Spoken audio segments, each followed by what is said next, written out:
Messi আরও খেলুক, তাই না? মেসির এটা যেন শেষ না হয়, এটা আমার প্রত্যাশা। কারণ মেসিকে 10 থেকে দেখে আসছি, মেসির প্রেমে এতদিন এসছি। সো এটা জাস্ট আমি দেখতে চাই যে মেসি যেন একটু খেলতে পারে। এখন যদি চলে যায়, বিদায় দিতে হবে, এটাই, আর কিছু না। আর কিন্তু নকআউট স্টেজে তারা এসছে তাদের পারফরমেন্স দিয়ে, তাই না?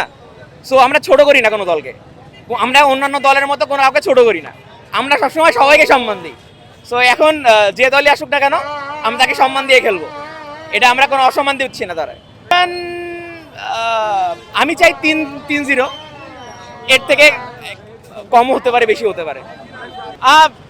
অলওয়েজ ওয়েলকাম, তারা আমাদের সাথে খেলা দেখবে, এটা তো খেলা, তারা মজা, এটা তো জাস্ট আমরা ভাই ব্রাদার, জাস্ট খেলার মোমেন্টে এসে তারা খেলা দেখবে, আমরা খেলা দেখবো।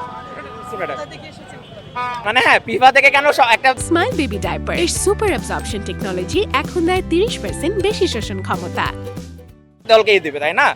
মানে আপনি কোন দলে যে গতকাল পর্তুগাল সুবিধা করছে, এটা মানে সুবিধা বলতে কি আমি আসলে ছোট করতে চাচ্ছি না, বাট ওনাদের কথা, ওনাদের লজিকেই ফিফা তাদের হেল্প করছে বলা যায়।